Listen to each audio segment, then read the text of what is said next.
Hi, everybody. Welcome back. We are here for another one of your questions about work. For those of you who are here for the first time, I'm Roy, and I'm a startup investor in the future of work. And today, no guest. So you can be cursed with just me, which is something we're going to try from time to time because I realize sometimes I do enough interrupting that really I should just answer the question myself and put myself on the hot seat. So today's question, I want to resign. Somebody asked me, how should I put in my 2 weeks? I was like, well, maybe it's not even 2 weeks. So the thing I would just say is this. The core question is, if you want to be a good professional, you think from the perspective, not of your own narrow self-interest, but of the organization that you're a part of. What would the organization ideally want? What's reasonable for it to expect when you leave? So the first thing to think about is, how long would it take to transition critical functions? I've had people tell me a year before they plan to leave that, look, I'm going to be leaving in a year. I've had people tell me this is my last day. And sometimes each one of those can be okay. If there's a norm for a role like yours, if lots of people leave, they all put in 2 weeks, there's a similar thing, then fine. Then you can put in the kind of industry standard 2 weeks.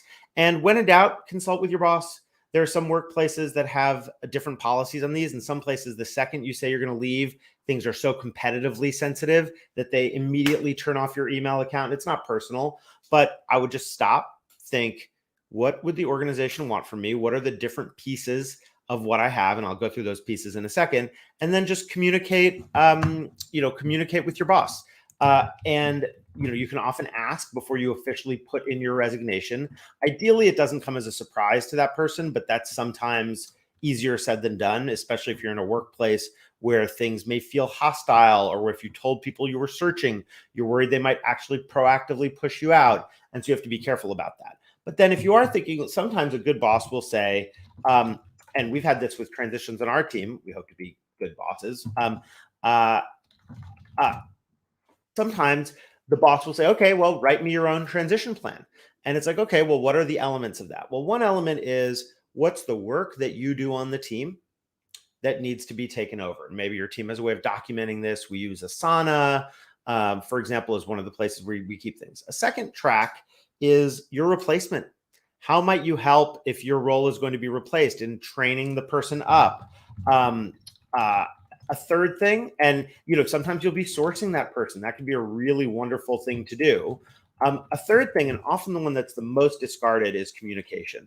Usually a departure from a team involves communication internally and sometimes externally if you're in a sales role or something like that. And so what you can do is make a list of the constituencies who might need to know. Who, if they found out from somebody else that you had departed, would be surprised in such a way that would cause a little damage to the organization. They might be like, wait, I thought that was my salesperson.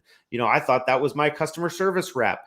And then come up with a plan for how to communicate with those people. It usually starts close to the center, your immediate team. Of course, ideally you have a manager who you're working with on this. And then it cascades outward from there to the broader organization, externally, again, sometimes depending on how high profile the role is, you might even have a plan for when are you going to post to social media? When are you going to change your title on LinkedIn? And so once you have those big components, you've got what is the essential work that you've got your replacement, you've got your communication plan. We use something called a work back plan. And a work back plan just means, okay, the date on which you plan to leave, and what are the things you need to do between now and then to get there? Because what often happens is everything gets held up wait till the last minute. And it is a very rare person who can finish transition tasks once they've actually left. I've seen it happen. It's magical when it does, and really gracious and generous. And it's good to keep in touch with folks in that way. But try to assume you're going to button everything up on your last day, including returning equipment, whatever the corporate procedures are in your company. You might have to have an exit interview, leaving time, knowing all of that, making sure if you leave without a next role, maybe you need COBRA for health insurance. So there's your personal logistics as well. So think from the company's perspective, think from your perspective, try to have an open communication about it. Don't assume that anything is standard, and, golden rule, try to treat others the way you would be treated. And that was the not advice for today. The reason we say it's not advice is because anybody who's telling you how to do something is usually just trying to tell you to justify the decisions that they have made in the past, or worse, they're trying to get you to live vicariously through them.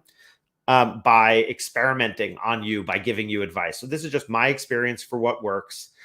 We take questions. You can find us anywhere on the internet, comment questions, give us a question for a future date if you want, or a guest you'd like to see, and to be continued. Thanks, everybody.